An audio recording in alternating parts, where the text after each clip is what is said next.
I'm reporter Wayne Moore, along with Premier and MLA for Westside Kelowna, Christy Clark. Good afternoon, Madam Premier. Nice to be here. Before we get right into the meat and potatoes of some topics today, sad news from a couple of weeks ago that impacts not only the province but our local area, the passing of Bill Bennett. Your thoughts? Well, really, very sad news that he passed away, although he'd been ill for a while. But a chance really to reflect on what he did. Sometimes great people are best remembered only after they pass away, and I was so delighted to see the coverage after he died. People remembering. He built BC Place. We wouldn't have had FIFA Women's World Cup come to British Columbia if it wasn't for BC Place.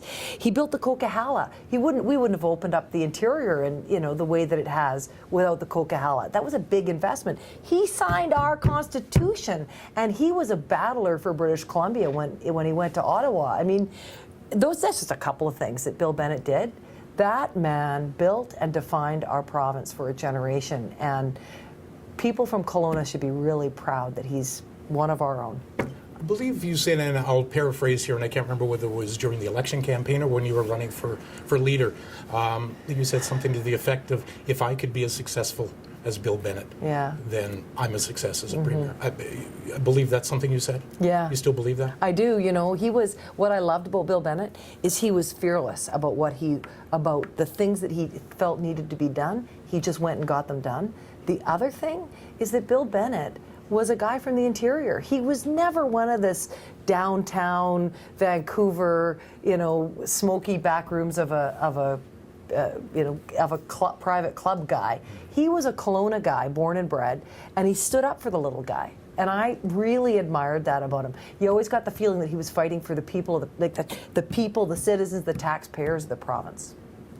Down to some serious business. Last Friday, we heard reports out of Europe that Vancouver was a potential target for terrorism. Now, I know as Canadians, as British Columbians, we see this everywhere, but never here. We see it in Europe, we see it in Asia, we see it in Africa, in the United States, but never here. Does that concern you that Vancouver has all of a sudden hit a list? It should concern all of us. Although I will, if I can add this, though, it has happened here or from here with the Air India bombing. Right. The largest mass murder in Canadian history, an act of terror, originated in Vancouver, although the bomb went off over Scotland. We have some experience with that, and that was when Canada really got focused on. It was when CSIS was created out of that. It's when we got focused on fighting terror. We should be concerned about that. I would say this, though, for people who are concerned about it, and we should be, remember, inclusive societies have a much better record at making sure that we don't produce our own in-house terrorists. Societies where people can come from all over the world and feel included, get jobs, have their kids treated equally, have a great chance at an education, those are societies that are successful in fighting homegrown terror. And I'm going to bet that Canada is probably going to have a good record, certainly better than the United States and lots of other countries, in making sure that we do everything we can to integrate immigrants, make them feel a part of our country, so that people don't become radicalized and become a threat to us. You talk about immigration with now the Syrian refugees coming over to this country. There are many that say they shouldn't come because of that radicalization. What do you say to them? Well, the fact of the Syrian refugee movement that many people don't even know about is the fact this is the most educated, wealthiest movement of refugees in the world's history. These people that have been displaced are shop owners, doctors, pharmacists, engineers. We need those people in our country. And I know the first family has arrived here in Kelowna, and I'm hoping that Kelowna and the Central Okanagan are able to welcome a few more. To me, it's not just the chance to welcome them. I think, think about the fact that we are really saving those people's lives. We're saving those children's future. Is there anything more meaningful that we can do than that? Now, we have to make sure the people who come in are safe. Security has to come first. But once we've looked after the security and we know that they're going to be the kinds of citizens we want, I think we should welcome them with open arms. Let's talk about the environment. You were at the COP21 conference in Paris. Yes. BC has pledged, along with several other jurisdictions, to have emission-free vehicles by 2050, I believe. How is that possible? Well, technology is moving fast. More and more people are driving pure electric cars. And the technology, and a lot of that technology is being produced in British Columbia. Wouldn't it be great if the solution to these problems was invented in Kelowna, which has got $1 billion tech industry now? So I think we don't even know what those solutions are necessarily going to be yet, but I think it is possible that we will by 2050 be able to say we're completely moving off carbon. And we can then say, our children and grandchildren are going to live in a world that's livable. Because the path that we're on now, if the world continues to warm, is going to be very bad for Canada. A 2% or 2 degree warmth around the world is going to be about the equivalent of 4 degrees for Canada, because northern countries are going to be hit harder. It's going to be a real disaster for future generations here, and we've got to. It's hard to take care of problems that are 50 and 100 years down the road, but there isn't any other way to deal with this problem than now. I know you said when you were here in the summer during the fires that we experienced that you were concerned about these fires being part of a larger global warming phenomenon in the world. Do you still believe that? Oh yeah, I mean, no question. Pine beetle is a constant problem now around the world, especially in North America, because we don't have these cold snaps in the winter that kills them. That's what used to wipe them out, get down to 30 degrees below and they're gone. Well, we don't have those cold winters anymore, that kind of cold winter anymore, to wipe them out for the kind of period of time we need it.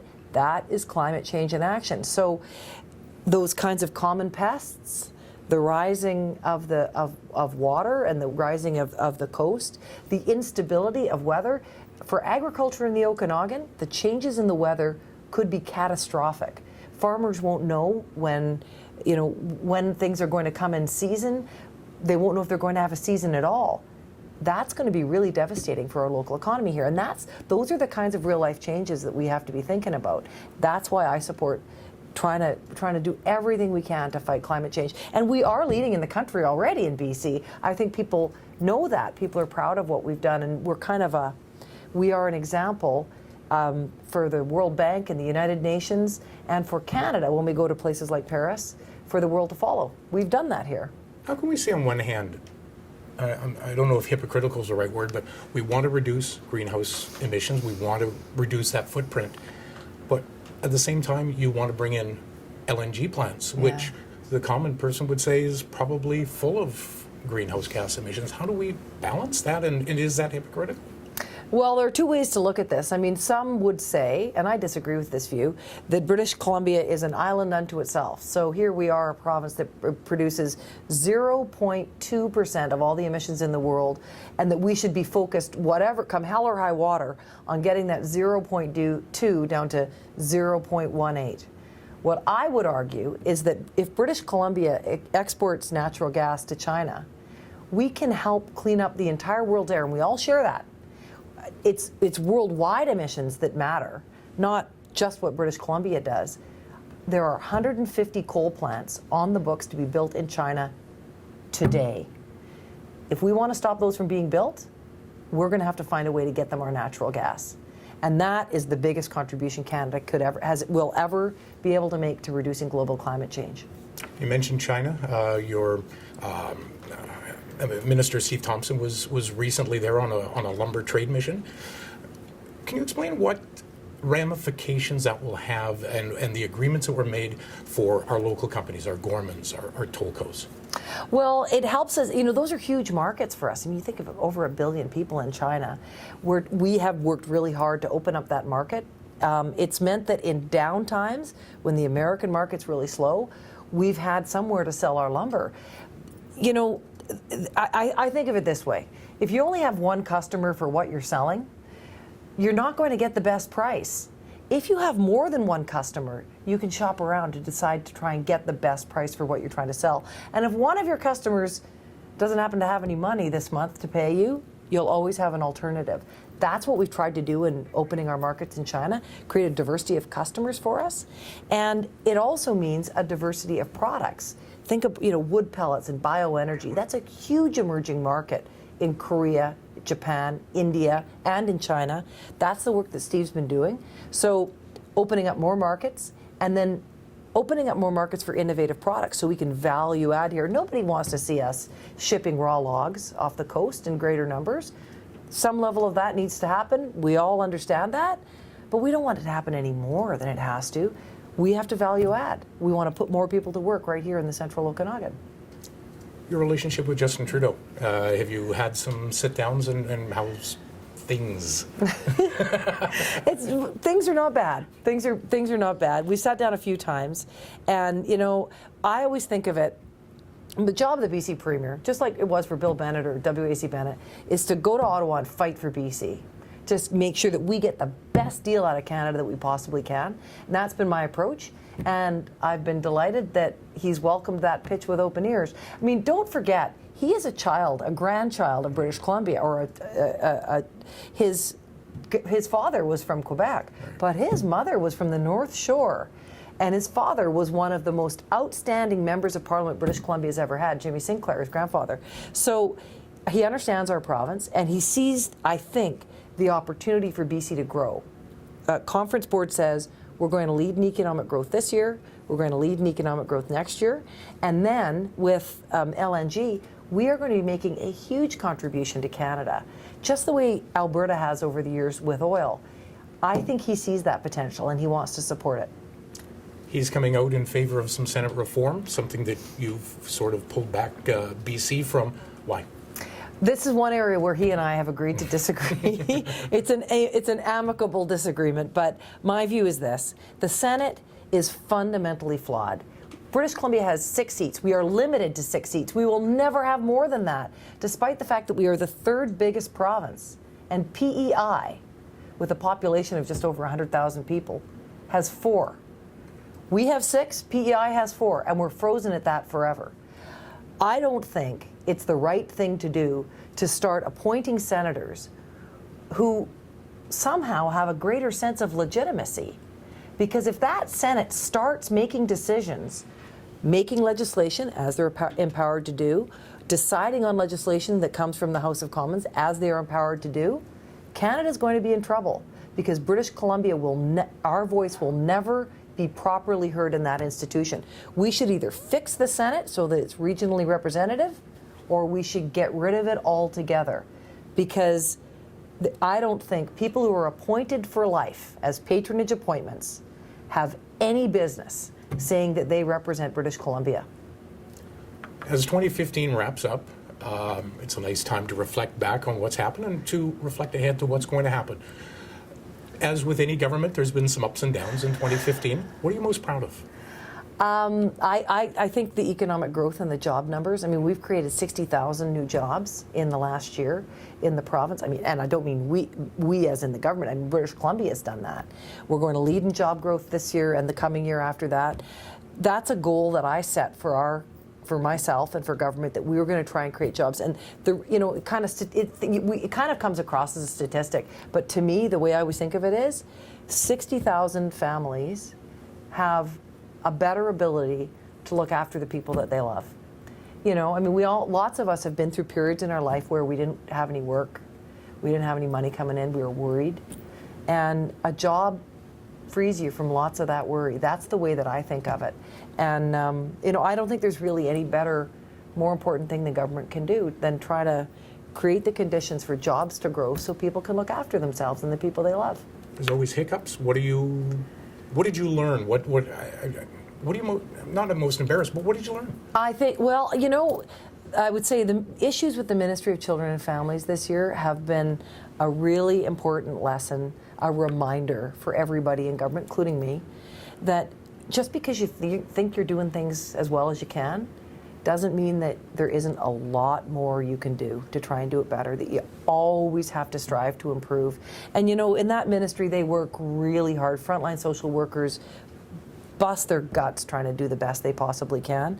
But and I think the ministry has done really well, but they can do better.